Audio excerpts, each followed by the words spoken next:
Hello मेरे प्यारे बच्चों, क्या हाल चाल। बढ़िया सब। उम्मीद है आप सभी अच्छे होंगे और आपकी तैयारी भी एकदम जबरदस्त तरीके से चल रही होगी। और आपकी तैयारी और भी बेहतर बनाने के लिए हाजिर हैं हम एक और मजेदार टॉपिक के साथ। प्यारे बच्चों, आज के इस वीडियो में फिजिक्स के 8वें चैप्टर का पोस्टमार्टम बेहद सिंपल तरीके से होने वाला है। तो आज ये फिजिक्स के 8वें चैप्टर का वन शॉट सॉल्यूशन है, जिसके अंतर्गत हम सारे इंपॉर्टेंट टॉपिक का पोस्टमार्टम बेहद सिंपल तरीके से करेंगे। तो चलिए शुरू करते हैं बिना किसी देरी के। देखिए भैया, आपको टेंशन नहीं लेना। जो बहुत सारे बच्चे परेशान हैं कि सर जी थोड़ा जल्दी वीडियो लाओ, डेली होगी वन शॉट, याद रखना बच्चों।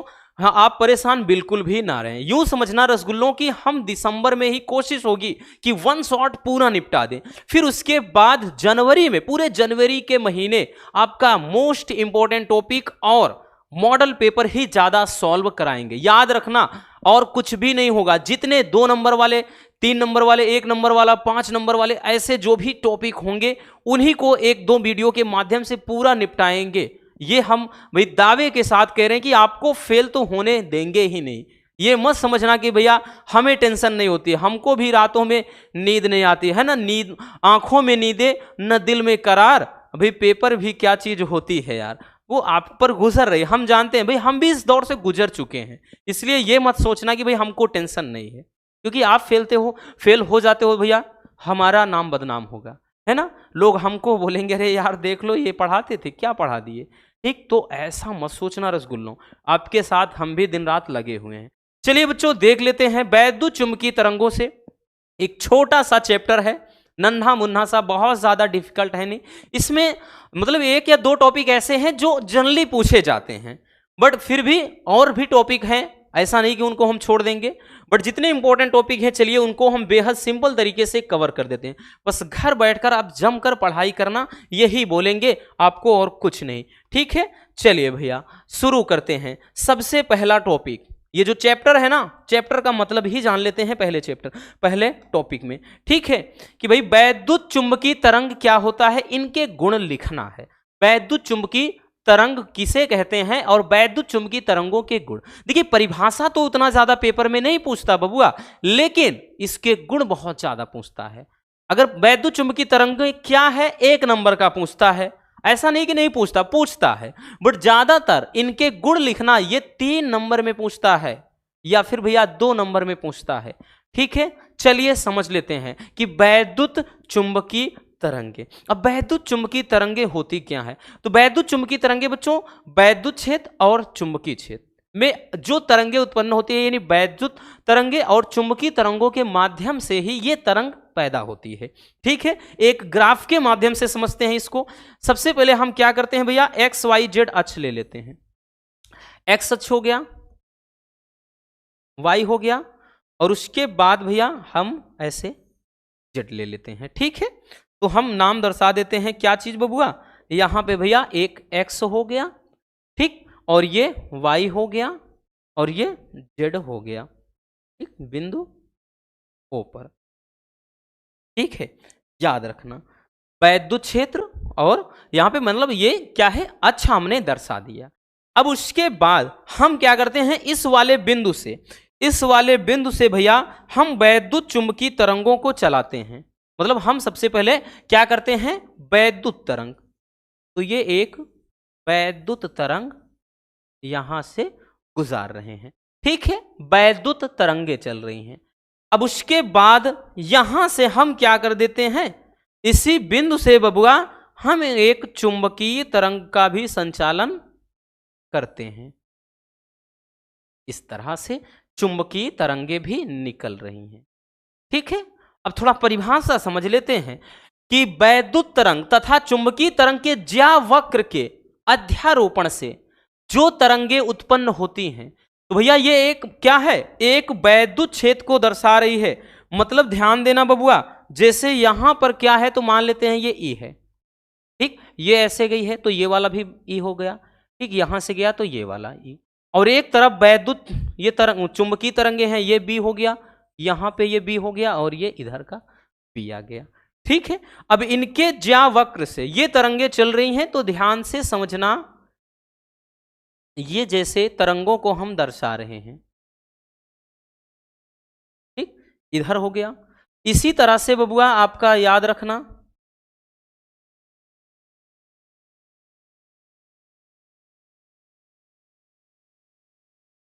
ये हम क्या कर रहे हैं भैया, वैद्युत तरंगों को दर्शा रहे हैं। ठीक है,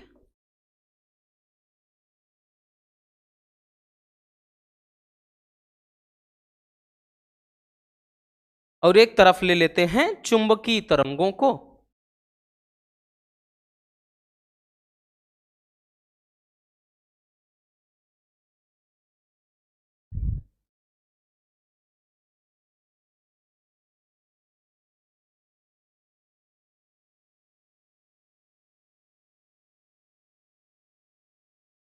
ठीक है, ये चीज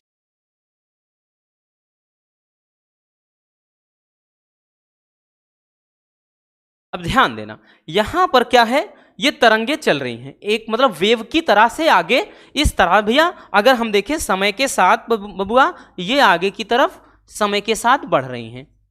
ठीक है, तो हमने क्या बोला कि वैद्युत तरंग तथा चुंबकीय तरंगे, वैद्युत तरंग और चुंबकीय तरंग के ज्या वक्र से जो भी तरंगे प्राप्त हो रही है, जो तरंग ये जो वेव आगे की तरफ बढ़ रही है बच्चों, यही क्या कहलाती है, यही कहलाती है वैद्युत चुंबकीय तरंग। या फिर इसकी एक और भी परिभाषा है, एक और भी परिभाषा है, ध्यान से समझिएगा, वो क्या है, मैक्सवेल नामक वैज्ञानिक ने दिया था।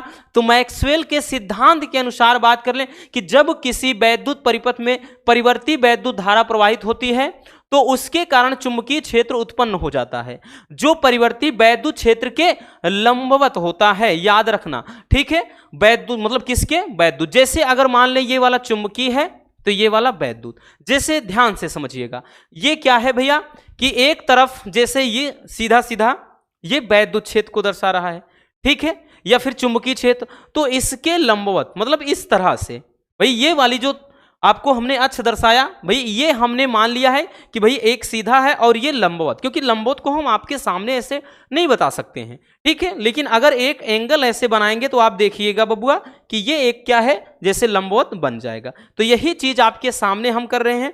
तो भैया ये क्या है, इधर से अगर जाएंगे तो 90 डिग्री का कोण बन जाएगा। तो वही चीज इसमें कहा गया कि जब किसी वैद्युत परिपथ में परिवर्ती वैद्युत धारा प्रवाहित करते हैं तो उसके कारण चुंबकीय क्षेत्र उत्पन्न हो जाता है, जो परिवर्ती क्षेत्र के लंबवत होता है, मतलब ये वाला चुंबकीय क्षेत्र। ठीक है, और ये ई को दर्शा रहा है बबुआ। ठीक, एक मिनट, ये ई, तो भैया ये क्या है, वैद्युत क्षेत्र और ये चुंबकीय क्षेत्र। तो वही कह रहा है कि क्या होता है कि जैसे परिवर्ती वैद्युत धारा प्रवाहित करते हैं तो इसके कारण एक चुंबकीय क्षेत्र उत्पन्न होता है, जो क्या होता है, इसके अभिलंबवत होता है। तो वही चीज बता रहा है, लंबवत होता है। इस स्थिति में परिपथ में ऊर्जा तरंगों के रूप में आगे बढ़ती है या प्रसारित होती है। इन तरंगों को ही क्या कहेंगे, वैद्युत चुंबकीय तरंग कहते हैं। तो भैया ज्यादा माथा पच्ची करने की जरूरत नहीं है बबुआ, याद रखना, हम आपको बता दे रहे हैं। ठीक है, सिंपल सा लॉजिक है कि वैद्युत तरंग तथा चुंबकीय तरंग के ज्या वक्र से जो भी तरंगे उत्पन्न होती हैं उन तरंगों को ही वैद्युत चुंबकीय तरंग कहते हैं। जैसा कि हमने फिगर में दर्शा दिया, ये जो आपका भाई येलो में है ये चुंबकीय मतलब सॉरी वैद्युत तरंग को दर्शा रहा है ई को, और जो ग्रीन में है बबुआ ये चुंबकीय वेव यानी चुंबकीय तरंगों को दर्शा रहा है। आई बात समझ में कि वैद्युत चुंबकीय तरंगे क्या होती हैं। चलिए भैया जल्दी से स्क्रीनशॉट कर लीजिए।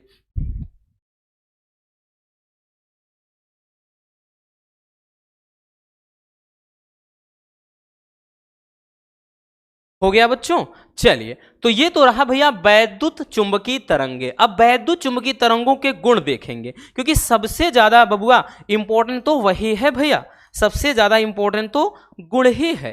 ठीक, परिभाषा से भी कई गुना ज्यादा इंपॉर्टेंट है, याद रखना। तो वैद्युत चुंबकीय तरंगों के गुण जान लेते हैं, 5 से 6 गुण देख लेंगे। ठीक, आपको ज्यादा परेशान होने की जरूरत नहीं है। पहला है कि वैद्युत चुंबकीय तरंगों का जो वेग है प्रकाश के वेग के बराबर होता है, पहला। ठीक, प्रकाश की चाल कितनी होती है, 3 × 10⁸ मीटर पर सेकेंड। तो भैया इसका भी जो चाल होता है यानी चुंबकीय तरंग का जो वेग होता है वो प्रकाश के वेग के समान होता है यानी बराबर। दूसरा है कि वैद्युत चुंबकीय तरंग त्वरित आवेशित कणों के द्वारा उत्पन्न होती हैं। यानी त्वरित आवेशित कणों के द्वारा ये क्या होती हैं, उत्पन्न होती हैं। नेक्स्ट है भैया तीसरा कि इन तरंगों की जो प्रवृत्ति मतलब प्रकृति होती है, इनका जो नेचर है वो अनुप्रस्थ। ये बहुविकल्पी में बहुत पूछता है कि वैद्युत चुंबकीय तरंगे होती हैं, पूछ लेगा अनुप्रस्थ अनुदैर्ध्य दोनों, इनमें से कोई नहीं। याद रखना ये क्या है, अनुप्रस्थ तरंगों की भांति व्यवहार करती हैं। नेक्स्ट देखते हैं कि इन तरंगों के संचरण के लिए किसी माध्यम की आवश्यकता नहीं होती। भाई जैसे प्रकाश के संचरण के लिए किसी माध्यम की जरूरत नहीं होती है, निर्वात में भी चल सकता है। सेम उसी तरह से वैद्युत चुंबकीय तरंगे भी क्या होती हैं भैया, इनके संचरण के लिए माध्यम की आवश्यकता नहीं होती है। ठीक, नेक्स्ट बच्चों, इन तरंगों में कोई आवेश नहीं होता, यानी निरावेशित होती हैं। वैद्युत चुंबकीय तरंगे निरावेशित होती हैं। ठीक है, नेक्स्ट भैया कि ये तरंगे परावर्तन, अपवर्तन, व्यतिकरण, विवर्तन तथा ध्रुवण के गुणों का प्रदर्शन करती हैं।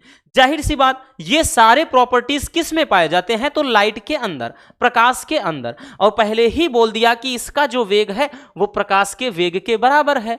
तो जाहिर सी बात है भैया, प्रकाश में परावर्तन, अपवर्तन, व्यतिकरण, विवर्तन, ध्रुवण सारे गुण होते हैं। तो जाहिर सी बात है बबुआ कि वैद्युत चुंबकीय तरंगों में भी ये सारे गुण होते हैं।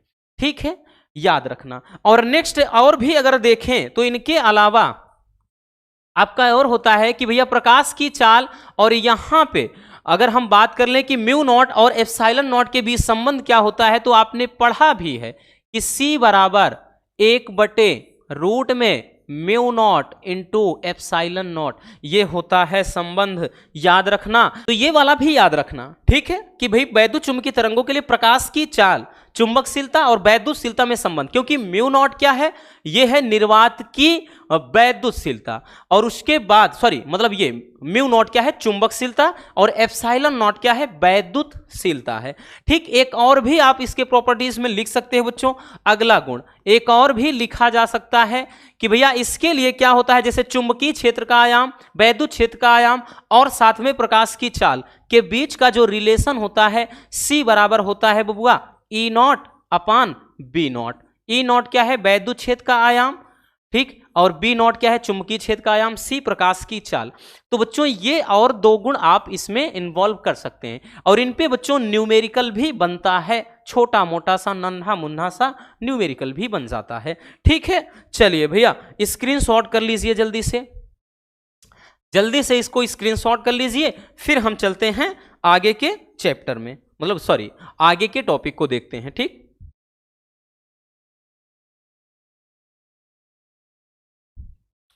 हो गया। चलिए नेक्स्ट टॉपिक की तरफ चलते हैं। अगला है भैया कि विस्थापन धारा क्या है। इतना ज्यादा इंपॉर्टेंट तो नहीं है, एक बहुत ही कम पूछा जाता है, बट देख लेते हैं।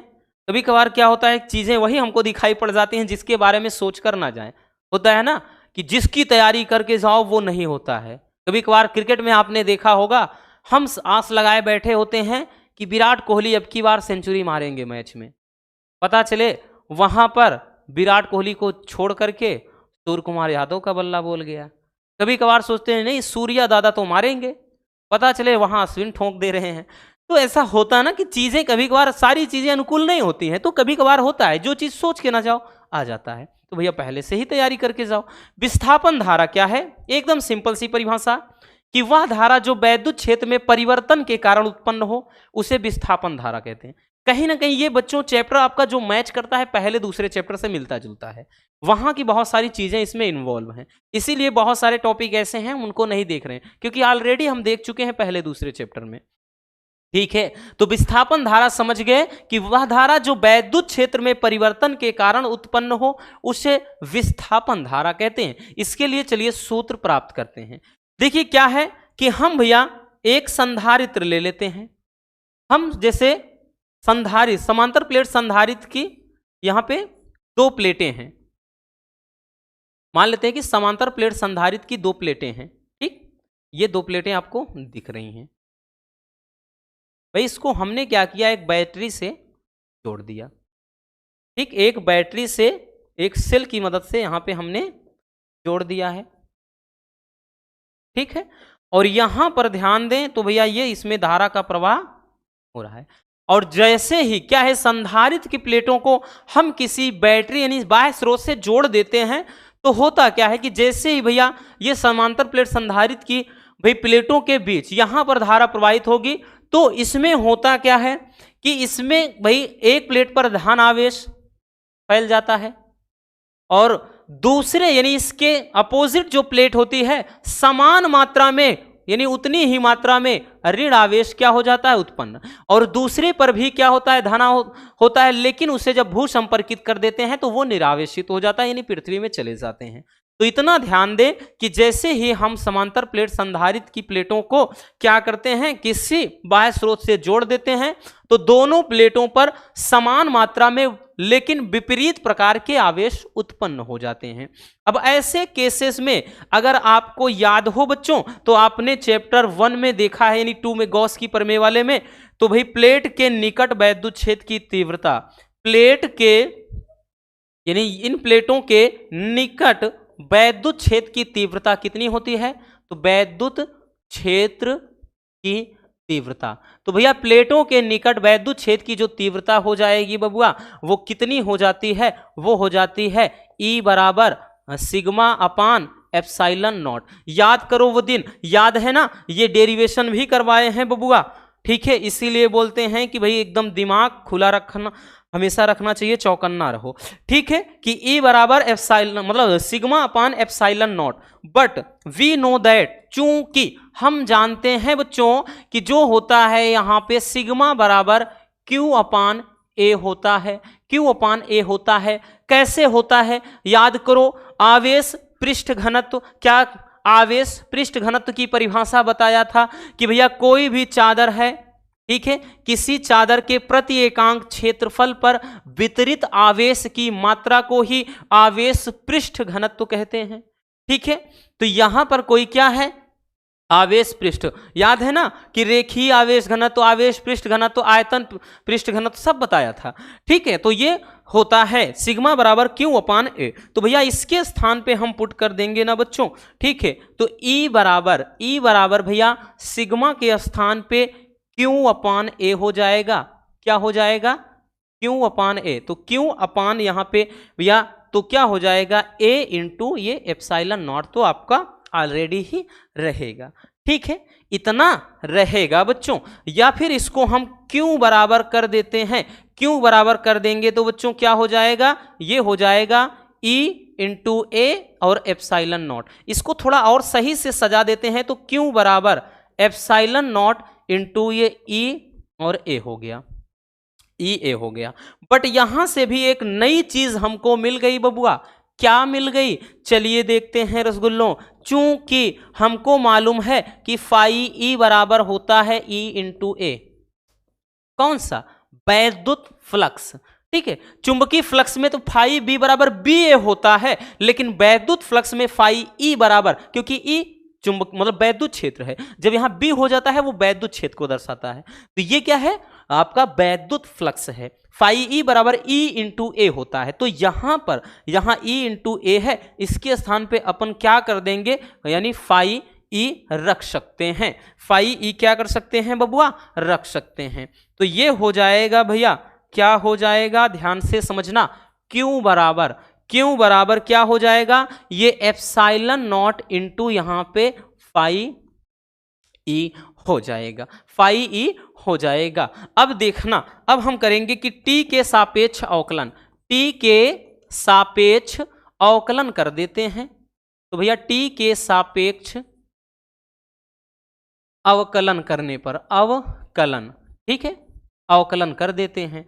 तो जब अवकलन कर देंगे तो भैया क्या हो जाएगा, dq अपान dt बराबर ये हो जाएगा, भाई एप्सिलॉन नॉट तो बाहर निकाल लेते हैं, कांस्टेंट है, नियतांक है एक समझिए, और यहां पर केवल d अपान dt हो गया और ये फाई E हो गया, ठीक है। या फिर इसको हम सही से लिखना चाहें, अब देखिए dq upon dt, q upon t, I बराबर Q अपान T होता है, याद करो, I बराबर Q अपान T होता है, याद है कि नहीं भाई। आवेश प्रवाह की समय दर को वैद्युत धारा कहते हैं रसगुल्लों, यही तो होता है। तो भैया क्या करेंगे, इसके स्थान पे I, बट यहां पे I अकेले ना करके I इंटू डी चलता है, ठीक, विस्थापन धारा में, ठीक है, यहां पे डी हो जाता है, बराबर ये भैया क्या हो जाएगा एप्सिलॉन नॉट, और इसको हम कहेंगे तो डी फाई अपान डी टी, डी टी, या सही से लिख देते हैं तो आई डी बराबर क्या हो जाएगा, यानी इसको सही से लिखेंगे आई इंटू डी बराबर D phi E, D phi E है ये, ठीक है, अपान ये डी टी हो गया और यहाँ पे एप्सिलॉन नॉट हो गया। यही हो जाता है बबुआ विस्थापन धारा के लिए व्यंजक, ठीक है, यही हो जाता है विस्थापन धारा के लिए व्यंजक, और बड़ा ही सिंपल सा है, बहुत ज़्यादा डिफिकल्ट नहीं है बच्चों। भाई ये सारी चीज़ें, ये सब फार्मूला वगैरह तो हम पहले ही ऑलरेडी देख चुके हैं सेकंड वाले चैप्टर में, तो दिक्कत कहाँ से हुई बबुआ, नहीं होनी चाहिए, याद रखना, जल्दी से स्क्रीनशॉट कर लीजिए।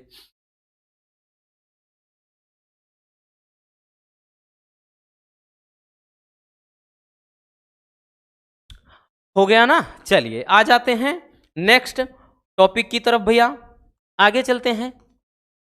अब देखते हैं वैद्युत चुंबकीय स्पेक्ट्रम, क्योंकि इस चैप्टर में जो सबसे ज्यादा पूछा जाता है वो वैद्युत चुंबकीय स्पेक्ट्रम के बारे में ही पूछा जाता है, याद रखना, यही सबसे ज्यादा पूछा जाता है।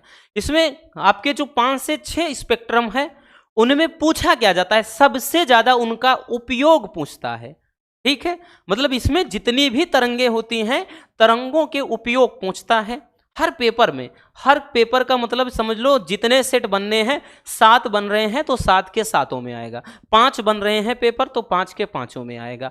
तो भैया इसको तो हम नजरअंदाज कतई नहीं कर सकते, सबसे ज्यादा जरूरी इनका उपयोग ही होता है, ठीक है। चलिए, तो वैद्युत चुंबकीय स्पेक्ट्रम में सबसे पहला है रेडियो तरंगे।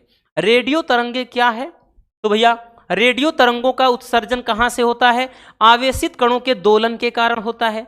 इनकी फ्रीक्वेंसी की बात कर लें बबुआ, इनका जो क्या होता है आवृत्ति, तो इनकी आवृत्ति 3 × 10⁴ हर्ट्ज से लेकर 3 × 10⁹ हर्ट्ज तक। तो फ्रीक्वेंसी याद रखना, ठीक है, बहुत ज़्यादा रटने की ज़रूरत नहीं है, नहीं भी याद रहेगा काम चलेगा, लेकिन उपयोग सब में ज़रूरी है।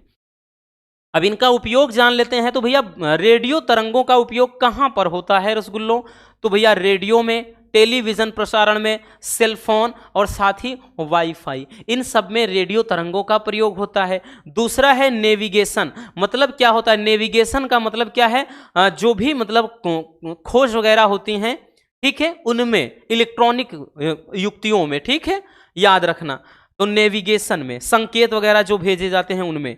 अगला है कि रिमोट सेंसिंग तथा रडार में व वैज्ञानिक उद्देश्य से, तो ऐसी जगहों पर रेडियो तरंगों का प्रयोग किया जाता है। आई बात समझ में, तो ये तो भैया हमने बड़े ही सिंपल तरीके से आसान शब्दों में लिख दिया है, बस स्क्रीनशॉट कर लीजिए, नहीं तो आप नोट करते चलिए, इतना जरूर कहेंगे, ठीक है। चलिए, हो गया बच्चों, चलिए आगे चलते हैं भैया, अगला देख लेते हैं। दूसरा क्या है बबुआ, दूसरा है सूक्ष्म तरंगे या माइक्रोवेव, यानी माइक्रो तरंगे। सूक्ष्म तरंगे क्या होती हैं या फिर माइक्रो तरंगे क्या होती हैं, तो भैया सबसे पहले जान लेते हैं ये उत्पन्न कहां से होती हैं। तो इन तरंगों का उत्सर्जन कहां होता है, निर्वाण नलियों के द्वारा होता है, और इनकी फ्रीक्वेंसी 1 गीगाहर्ट्ज से, ठीक, 1 गीगाहर्ट्ज से 300 गीगाहर्ट्ज तक होती है आवृत्ति। सबसे जरूरी है उपयोग, उपयोग ही तो बताया ना, सब में याद रखना है।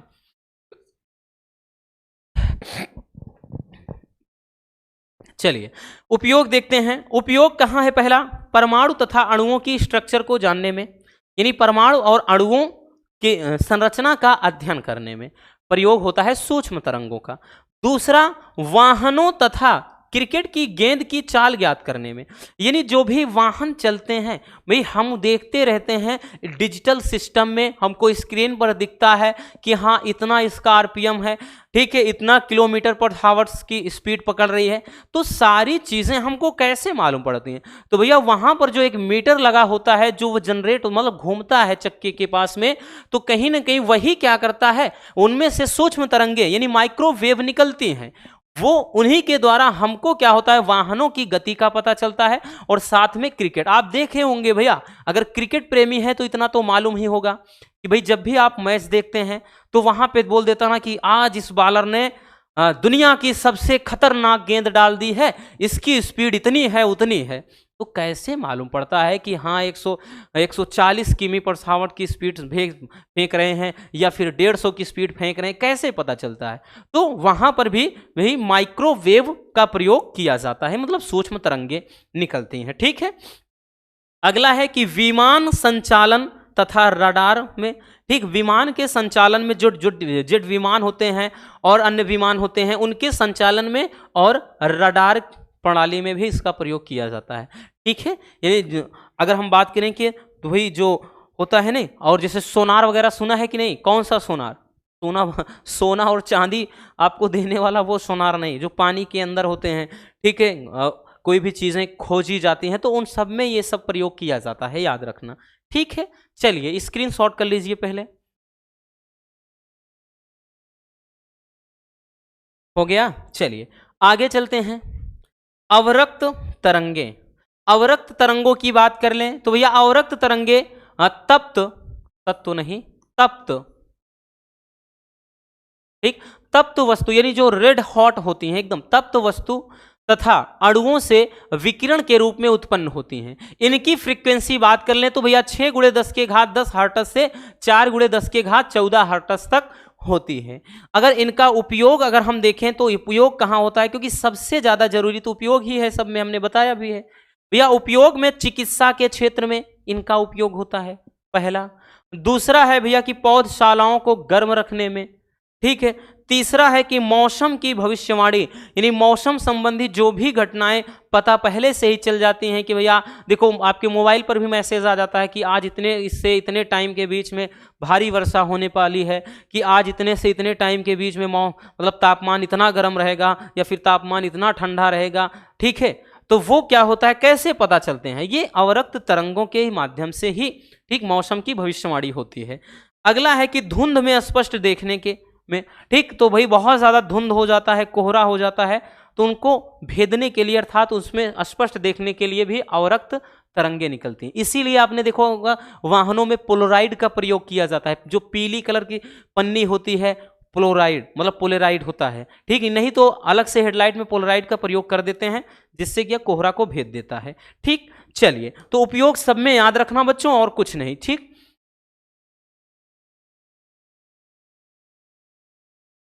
हो गया बच्चों। चलिए नेक्स्ट देखते हैं भैया, अगला है दृश्य तरंगे। अब दृश्य तरंगे हैं, नाम से ही जाहिर हो रहा है, दृश्य तरंगों यानी जिसको हम देख सकते हैं। दृश्य तरंगे जो हम अपने नग्न आंखों से हूबहू किसी को देख सकें। तो भैया दृश्य तरंगे वे तरंगे होती हैं जिन्हें आंखों के द्वारा देखा जा सकता है। इनकी फ्रीक्वेंसी कितनी होती है, इनकी आवृत्ति होती है, ठीक है, कितने से भैया 4 × 10 के घात 14 से हर्ट्ज से लेकर 8 × 10 के घात 14 हर्ट्ज तक। और सबसे ज्यादा जरूरी तो उपयोग ही है, तो उपयोग पर ज्यादा फोकस करेंगे हम। उपयोग में पृथ्वी की सतह पर उपस्थित जीव जंतुओं को की खोज में। दूसरा है खानों की खोज में। खानों बोले खाना, ये निवाला वाला भोजन वाला नहीं, खान जो भी जहां से भी क्या होते हैं ट्रीजर्स वगैरह, खजाने वगैरह निकाले जाते हैं ना, वो वाले खानों की बात कर रहा है। नेक्स्ट है कि मनुष्य तथा जीव जंतुओं द्वारा वस्तुओं के देखने में, ये तो पता ही है भाई। और अगला है बच्चों की अणुओं की संरचना तथा परमाणुओं के बाह्य कोशों में इलेक्ट्रॉन्स के प्रबंधन का पता लगाने में, कि भैया कौन सा इलेक्ट्रॉन कहाँ पे रहेगा, ठीक है, किस कक्षक में प्रवेश कर रहा है। तो ये सारी चीजें ये दृश्य तरंगों के द्वारा होती हैं, यानी दृश्य तरंगों का उपयोग यहाँ यहाँ किया जा सकता है। आई बात समझ में? चलिए स्क्रीनशॉट कर लीजिए।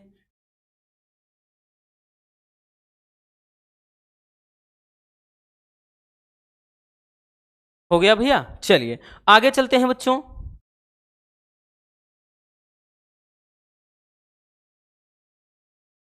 हाँ, आगे देखते हैं भैया, आपका अगला है पराबैंगनी तरंगे।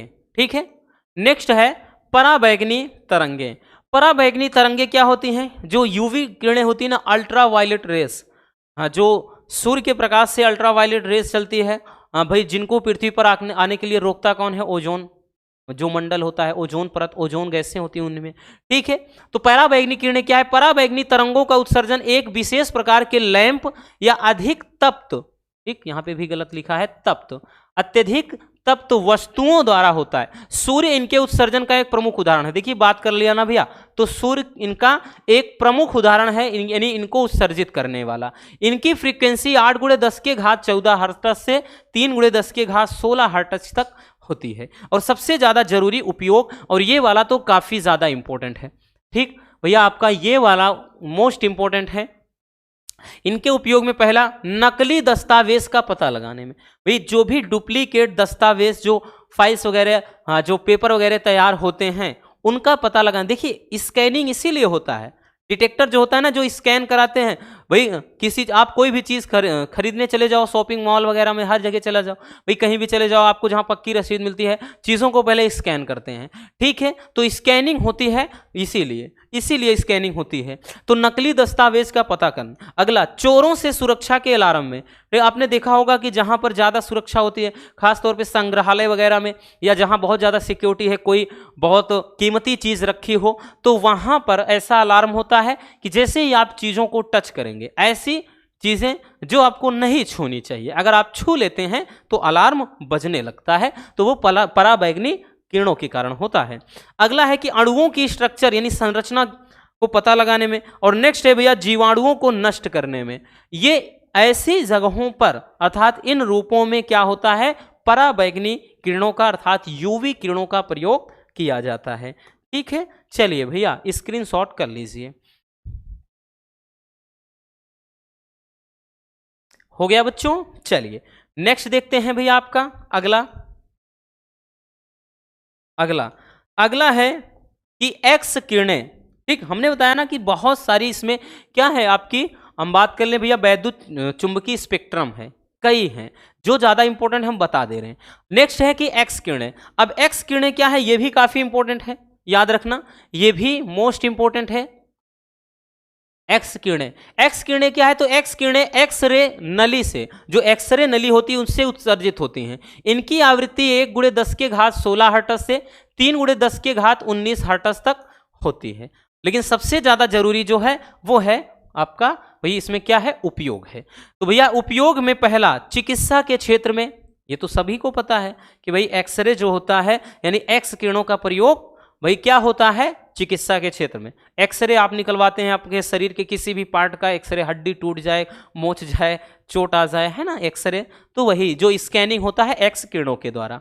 अगला है कि अभियांत्रिकी, ठीक, जो बायोटेक्नोलॉजी में होता है, जैव प्रौद्योगिकी के क्षेत्र में, वहां पर भी इसका प्रयोग होता है। नेक्स्ट है धातु या फिर विस्फोटक पदार्थ का पता लगाने में। जो डिक्टेटर होता है ना, टू टू टू टू करके आवाज बीप करता है ना, कि कोई भी लावारिस वस्तु न छुए, उसमें कोई विस्फोटक पदार्थ बम भी हो सकता है ना, चेतावनी रहती है। तो भाई जंक्शन वगैरह पे जैसे कोई बैग पड़ा रह जाता है, जितनी सिक्योरिटी होती है, बिना उसको डिक्टेटर से चेक किए नहीं उठाते हैं। और ऐसे भी आप एग्जाम देने जाओगे तो भैया आपके बॉडी का स्कैनिंग पूरा करते हैं डिक्टेटर से। तो वो होता है कि धातु हो या कोई विस्फोटक पदार्थ का पता लगाने में, कि कहीं आपके पास है तो नहीं, आप लेके अंदर तो नहीं घुस रहे हो, ये जानने के लिए, ठीक है।